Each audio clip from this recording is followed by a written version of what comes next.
Assalamualaikum warahmatullahi wabarakatuh. Kami dari kelompok 13 akan mempresentasikan tentang peralatan mesin ketam portable pekerjaan konstruksi kayu.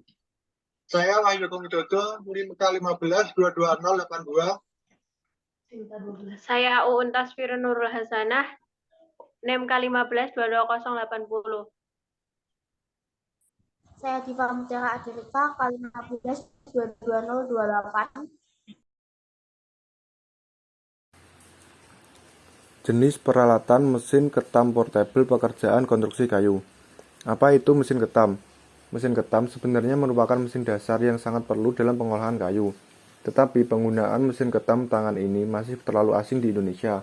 Penggunaan mesin ketam di Indonesia dalam pengerjaan hobi, di dalam industri kecil, dalam pembangunan rumah kayu sederhana maupun berbagai perlengkapan industri rumah mesin masih kurang. Bila kita mengenal lebih banyak kegunaan mesin ketam, tentu kita dapat memanfaatkannya secara maksimal.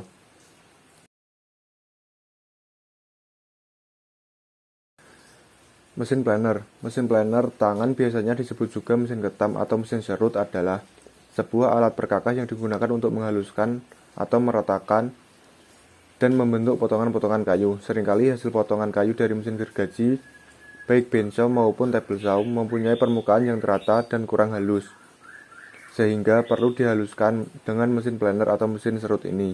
Terkadang kayu yang berbentuk panjang ketika kering mengalami perubahan atau bengkok. Nah, fungsi mesin serut ini untuk meluruskannya.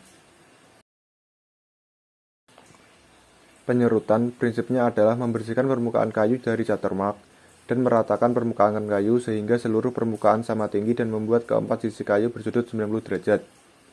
Pada ingin menggunakan mesin planer, ada beberapa prinsip dasar yang harus diperhatikan agar hasil serutan tidak terdapat cacat dan terhindar dari pengulangan.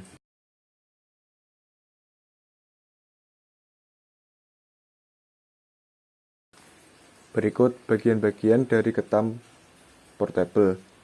1. Kabel power, 2 pegangan pendorong, 3 saklar utama, 4 pegangan muka, 5 baut penjepit pengantar paralel, 6 lubang batang pengantar paralel, 7 penutup puli motor penggerak, 8 plat dasar ketam kayu depan, 9 plat dasar belakang gudukan, 10 poros pisau. Selanjutnya, prosedur penggunaan mengetam rata, lurus, dan licin. Yang pertama, siapkan kayu pekerjaan. Kedua, periksa kayu pekerjaan tidak terdapat benda-benda keras. 3. Periksa meja belakang sama tinggi dengan putaran pisau. 4. Letakkan papan pada posisi bagian yang cekung, dimakankan dulu dengan kecepatan dorong yang sesuai. 6. Atur pemakanan pisau antara 0,8 mm sampai dengan 1,6 mm. 7. Atur tudung pengaman hanya ada kebebasan 5 mm dari kayu yang diketam. 8. Jalankan mesin. Mulai mengetam dengan tekanan tangan kiri menekan kayu terhadap meja, awal pengetaman tangan kanan mendorong.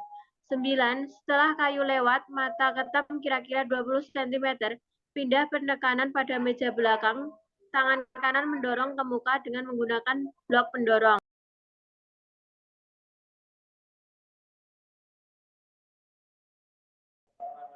Mengetam miring. Yang pertama, lukis miringnya pengetaman pada kepala kayu pekerjaan. Kedua, setel meja belakang sama tinggi dengan putaran mata ketam. 3. Setel pengetaman dengan cara menurunkan meja muka. 4. Setel siku goyang sesuai dengan miringnya yang dikehendaki. 5. Setel miringnya pengantar dengan pertolongan siku goyang. 6. Dicoba dulu mengontrol penyetelan. 7. Jalankan mesin, kerjakan pengetaman miring seperti pengetaman lurus. C. Perawatan alat ketam. Yang pertama, perawatan pada motor listrik. Lumasi poros atau as motor penggerak utama dengan pasta pelumas atau stemped yang berkualitas baik. Kipas pendingin atau blower yang terdapat pada motor penggerak utama hendaknya berfungsi dengan baik. Bersihkan kotoran yang melekat pada kumparan kawat email dengan menggunakan kuas dan minyak tanah atau bensin. Yakinkan kondisi motor siap dipakai. Kedua, perawatan pada rumah mata ketam. Lumasi poros atau as rumah mata ketam dengan pasta pelumas setempet yang berkualitas baik. Setel kencangkan sabuk transmisi belt dengan menyetel baut-baut yang sudah tersedia. Periksa baut pengencang mata ketam kalau baut-bautnya sudah dol atau rumpal ulirnya. Penyetelan mata ketam pada tempatnya hendaknya sesuai dengan ketentuan yang diberikan oleh pabrik pembuat. Baut berikut ring untuk mengencangkan mata ketam hendaknya sama untuk menghindarkan gaya sentrifugal. Oke, selanjutnya perawatan pada mata ketam. Satu set mata ketam hendaknya tersimpan dalam satu dus atau box yang diberi olesan anti karat atau oli. Mata ketam yang tumpul secepatnya diasah atau ditajamkan. Pemakaian gerinda pada mata ketam pada waktu pengasahan atau penajaman hendaknya seimbang supaya tidak terjadi gaya sentrifugal. Kayu bekas yang akan diketam hendaknya dibersihkan dari paku yang tertancap supaya tidak termakan oleh mata ketam yang mengakibatkan rompalnya mata ketam tersebut dalam keadaan siap pakai. Next. D. Keselamatan kerja dalam penggunaan mesin. Keselamatan kerja adalah usaha melindungi pencegahan kecelakaan baik itu manusia, pekerja dalam hal ini di sekolah, siswa, dan guru, melindungi peralatan serta bahan dan produknya berupa karya-karya dari hal-hal yang merugikan.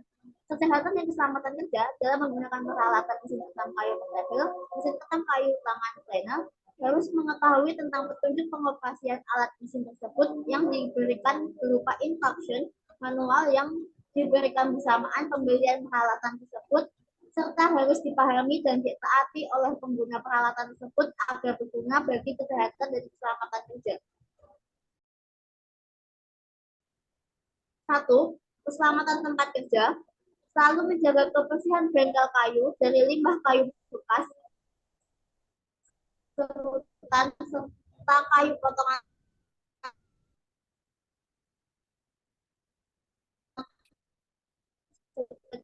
kecil yang dapat mengganggu pada praktek penggunaan mesin seperti liner, bahan baku mesin kayu, spiritus, metanol, bensin, oli, wood, standing seller, melanin. Penggunaan mesin listrik dapat menimbulkan bunga api yang dapat menimbulkan kebakaran akibat dari uap bahan finishing tersebut. 2. Hati-hati kabel bisa termakan mata ketam kayu. Jangan menggunakan mesin ketam kayu pada waktu minum obat dalam keadaan tidak enak badan ataupun sakit. Mengoperasikan mesin ketam kayu tidak dengan senda gurau dengan teman akan mengurangi konsentrasi pada waktu pengoperasian dalam hitungan detik. Tidak konsentrasi menggunakan mesin ketam kayu akan mengakibatkan cedera. Benda kerja yang akan diketam kayu terhindar dari paku atau benda yang mengganggu pengetaman. Menggunakan alat pelindung diri seperti baju praktek sebaiknya lengan pendek, masker, kacamata, helm kerja, bisa juga ketutup telinga dan memakai sepatu.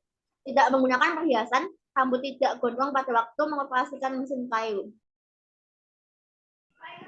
Untuk hasil diskusi, pertanyaannya yang pertama dari Mas Muhammad Khairul Rizal NIM K152056, apa saja sih kegunaan limbah pengetaman? Serbuk gergaji dan serbuk kayu dapat dimanfaatkan sebagai salah satu media tanam yang baik. Media tanam dari serbuk kayu dapat mengoptimalkan penyerapan air dan unsur hara pada tanaman. Salah satunya ialah mendaur ulang serbuk gergaji yang merupakan limbah industri kayu menjadi papan sehingga memiliki nilai jual yang tinggi. Oleh para pengrajin, papan partikel ini kemudian disulap menjadi berbagai furnitur dan perabotan mahal. Yang kedua, dari Mbak Amira Naswa K152208, mengapa mata pisau ketam tidak dipertebal? Karena dalam penyetelan mesin ketam sebelum menggunakan mesin serut, mata pisau harus tajam, jadi tidak dipertebal. Untuk pertanyaan selanjutnya dari Mbak Eli Sofia, K15 220030. Kelemahan dan kelebihan mesin ketam portable. Untuk kelemahan, harga dan perawatan yang mahal. Karena menguras listrik, kendalanya jika terjadi mati listrik, maka mesin tidak dapat digunakan. Suara yang berisik. Dan untuk kelebihannya, pekerjaan lebih cepat dan meminimalisir pekerja. Selanjutnya untuk pertanyaan dari Mas Albertus Rafael, K15 220004. Cara mencegah agar suara mesin ketam tidak berisik dilakukan di ruangan yang kedap suara, atau juga bisa dengan merawat mesin agar suaranya tidak semakin keras. Sekian dari kami. Apabila ada kekurangan atau kesalahan, mohon maaf. Wassalamualaikum warahmatullahi wabarakatuh.